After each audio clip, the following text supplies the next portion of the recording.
Hello friends, this is Megha Sharma. Welcome to Omega Tech Ed. आज के video में हम डिस्कस करेंगे नॉर्मलाइजेशन। नॉर्मलाइजेशन एक प्रोसेस है जिसकी हेल्प से हम टेबल में जो रिडंडेंसी होती है उसको मिनिमाइज कर सकते हैं या फिर रिमूव कर सकते हैं। रिडंडेंसी का मतलब होता है डुप्लीकेट वैल्यू। तो जब हमारे पास कोई टेबल होती है तो इसमें रो लेवल रिडंडेंसी हो सकती है या फिर कॉलम लेवल रिडंडेंसी हो सकती है। तो रो लेवल रिडंडेंसी को हम प्राइमरी की हेल्प से रिमूव कर सकते हैं, क्योंकि जब हम किसी कॉलम में प्राइमरी की देते हैं तो उससे ये इंश्योर हो जाता है कि हर एक रो यूनिक रहेगी। जैसे कि यहाँ पे हमारे पास स्टूडेंट टेबल है, तो स्टूडेंट आईडी में हमने प्राइमरी की दिया हुआ है, तो यहाँ पे कोई भी दो रोज एग्जैक्टली सेम नहीं होगी, मतलब यहाँ पे हर रो यूनिक होगी। लेकिन कॉलम लेवल रिडंडेंसी भी हो सकती है और उसी कॉलम लेवल रिडंडेंसी को हम नॉर्मलाइजेशन की हेल्प से रिमूव करते हैं। जैसे कि यहाँ पे अगर हम देखें तो कुछ कॉलम की वैल्यूज एग्जैक्टली सेम है, जैसे कि स्टूडेंट आईडी 101, इसका एड्रेस है मुंबई, कोर्स आईडी है C01, कोर्स नेम है C++। अब ये सेम वैल्यू दो और जगह भी आई है, मतलब टोटल 3 टाइम्स ये वैल्यू रिपीट हो रही है। तो इस रिपीटिशन की वजह से कुछ प्रॉब्लम्स अराइज होती हैं और इन्हीं प्रॉब्लम्स को हम एनोमली बोलते हैं। 3 टाइप्स की एनोमलीज होती हैं: insertion anomaly, deletion anomaly and updation anomaly. सबसे पहले हम देखेंगे कि इंसर्शन में हमें किस तरीके की प्रॉब्लम आ सकती है। अगर हम इस टेबल में किसी नए स्टूडेंट का रिकॉर्ड इंसर्ट करना चाहें तो हम इजीली इंसर्ट कर सकते हैं। उसके स्टूडेंट आईडी के साथ हम कोई भी न्यू स्टूडेंट को यहाँ पे इंसर्ट करवा सकते हैं। लेकिन अगर हम कोई न्यू कोर्स यहाँ पे इंसर्ट करना चाहें, जैसे कि C04 जावा, ये न्यू कोर्स अगर हम यहाँ पे इंसर्ट करना चाहें तो ये हम नहीं कर सकते, क्योंकि उस केस में हम स्टूडेंट आईडी में कौन सी वैल्यू लिखेंगे, क्योंकि अभी ये न्यू कोर्स इंट्रोड्यूस हुआ है और अभी तक इसमें किसी स्टूडेंट ने एनरोल नहीं किया है। तो विदाउट स्टूडेंट आईडी हम यहाँ पे कोर्स को इंट्रोड्यूस नहीं कर सकते, क्योंकि इस टेबल में हमने स्टूडेंट आईडी को प्राइमरी की दी है। तो जैसे कि हमने पढ़ा है कि हम प्राइमरी की को नल नहीं रख सकते। इसका मतलब ये है कि अगर हमें कोई भी न्यू कोर्स नेम की एंट्री करनी है तो हमें स्टूडेंट आईडी की वैल्यू भी देनी पड़ेगी। तो इस केस में हमें तब तक वेट करना पड़ेगा जब तक कि कोई स्टूडेंट इस कोर्स में एनरोल नहीं हो जाता। तो इस तरह की प्रॉब्लम हमें आती है इंसर्शन में, कि अगर हमें सिर्फ कोर्स को ही इंट्रोड्यूस करना है, सिर्फ कोर्स का ही रिकॉर्ड रखना है, तो हमें वेट करना पड़ेगा जब तक कि कोई स्टूडेंट इस कोर्स में एनरोल नहीं हो जाता। तो ये एक तरह की एनोमलीज है जहां पे हम न्यू रिकॉर्ड को टेबल में इंसर्ट नहीं कर पा रहे हैं और इसीलिए हम इसे इंसर्शन एनोमलीज बोलते हैं। नेक्स्ट प्रॉब्लम हमें आती है डिलीशन में। जब हम कोई भी रो को डिलीट करते हैं तो पूरी रो डिलीट होती है। जैसे कि यहाँ पे अगर हमें स्टूडेंट आईडी 105 को रिमूव करना है, मतलब अगर हमें स्टूडेंट आईडी 105 को डिलीट करना है, तो स्टूडेंट आईडी 105 के नेम के साथ साथ यहाँ पे उसके एड्रेस की detail, course ID, course name, ये सारी ही डिटेल रिमूव हो जाएंगी। तो इसका मतलब ये है कि हम स्टूडेंट को हटाना चाहते हैं, उसका नेम डिलीट करना चाहते हैं, लेकिन सिर्फ नेम को हम यहाँ पे डिलीट नहीं कर पा रहे हैं, बल्कि उसके साथ साथ जो एक्स्ट्रा इंफॉर्मेशन है, जैसे कि कोर्स रिलेटेड इंफॉर्मेशन, कोर्स का नाम, एड्रेस, ये सारी इंफॉर्मेशन भी उसके साथ साथ डिलीट हो रही है। इसका मतलब ये है कि अगर हमें बाद में कोर्स के बारे में इंफॉर्मेशन चाहिए तो वो हम यहाँ पे नहीं देख पाएंगे। और यहाँ पे हम देख रहे हैं कि C03, ये जो कोर्स आईडी है, कोर्स नेम है पाइथन, ये सिर्फ 105 स्टूडेंट के पास ही था।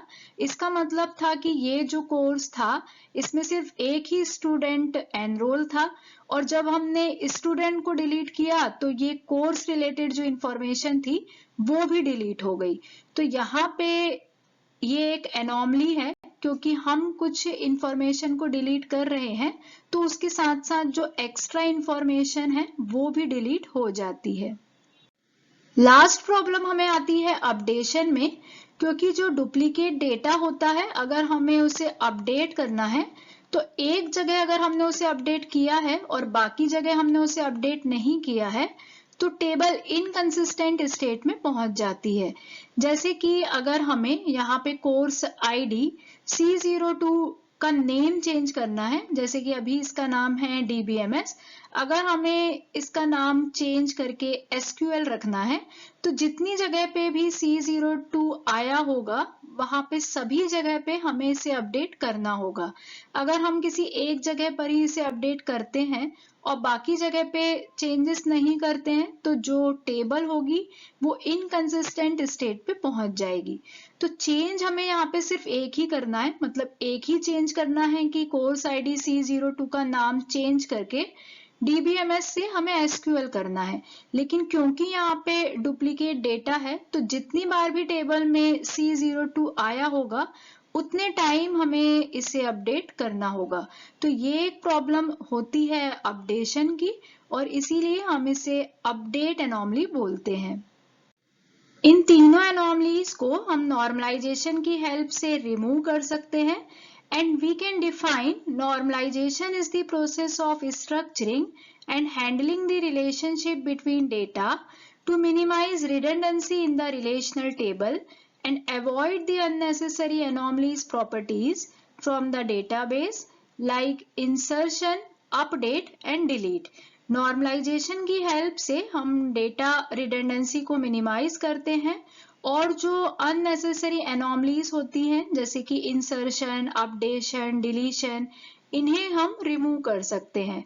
नॉर्मलाइजेशन की हेल्प से हम लार्ज डेटाबेस टेबल्स को स्मॉलर टेबल्स में डिवाइड कर सकते हैं। मतलब अगर हमारे पास एक लार्ज टेबल है तो उसे हम स्मॉलर टेबल्स में ब्रेक कर सकते हैं। जैसे कि अभी जो एग्जांपल हमने डिस्कस किया था उसमें हमने स्टूडेंट एंड कोर्स इन दोनों की डिटेल एक ही टेबल में स्टोर की थी। तो अगर हम इसे दो टेबल्स में स्टोर करते हैं, जैसे कि एक टेबल अगर हम स्टूडेंट का बनाते हैं और दूसरा टेबल हम कोर्स का बनाते हैं, तो यहाँ पे हम तीनों ही तरह की एनॉमलीज को इजीली रिमूव कर सकते हैं, क्योंकि अब जब हमने स्टूडेंट की अलग टेबल बनाई है और कोर्स की अलग टेबल बनाई है तो हम कोई भी रिकॉर्ड यहाँ पे इजीली इंसर्ट कर सकते हैं। जैसे कि अब हम यहाँ पे कोई भी न्यू कोर्स को इंसर्ट कर सकते हैं विदाउट स्टूडेंट आईडी, जैसे हमने इंसर्ट किया है C04 जावा। तो जरूरी नहीं है कि कोई स्टूडेंट इस कोर्स में एनरोल हो, विदाउट स्टूडेंट आईडी के भी अब हम यहाँ पे न्यू रिकॉर्ड को इंसर्ट कर सकते हैं, क्योंकि कोर्स के लिए हमने न्यू टेबल बना ली है। इसी तरीके से हम अगर किसी रिकॉर्ड को डिलीट करते हैं, जैसे कि अगर हम स्टूडेंट आईडी 107 को डिलीट करते हैं तो सिर्फ इसका name and address related information he delete होगी। स्टूडेंट का रिकॉर्ड डिलीट करने से कोर्स रिलेटेड जो रिकॉर्ड है वो डिलीट नहीं होगा। तो इस तरीके से एक बड़ी टेबल को हम दो टेबल में डिवाइड कर सकते हैं, एक लार्ज डेटाबेस टेबल को स्मॉलर टेबल्स में डिवाइड कर सकते हैं और जो रिडंडेंसी है और जो एनोमलीज होती हैं उसे रिमूव कर सकते हैं। डेटाबेस कम्युनिटी ने कुछ गाइडलाइंस और कुछ रूल्स डेवलप किए हैं जिससे कि हमें पता चलता है कि जो डेटाबेस है वो नॉर्मलाइज्ड है या नहीं। तो ये जो रूल्स होते हैं इन्हीं को हम नॉर्मल फॉर्म बोलते हैं। तो जो सबसे बेसिक नॉर्मल फॉर्म है, जो सबसे लोएस्ट फॉर्म है नॉर्मलाइजेशन का, उसे हम बोलते हैं फर्स्ट नॉर्मल फॉर्म और उसे हम लिखते हैं 1NF। उसके बाद आता है second normal form, third normal form, BCNF, fourth normal form and fifth normal form. तो ये अलग अलग टाइप के नॉर्मल फॉर्म हैं और हर एक में हम अलग अलग रूल्स एंड गाइडलाइंस को फॉलो करते हैं, जिसके बारे में डिटेल में हम अपने आने वाले वीडियोस में डिस्कस करेंगे। Thank you so much for watching till here. अगर आपको वीडियो यूजफुल लगी है तो वीडियो को लाइक करें, फ्रेंड्स के साथ शेयर करें और अगर आप चैनल पे न्यू हैं, अब तक चैनल को सब्सक्राइब नहीं किया है तो चैनल को सब्सक्राइब करें और नोटिफिकेशन के लिए बेल आइकन प्रेस करें।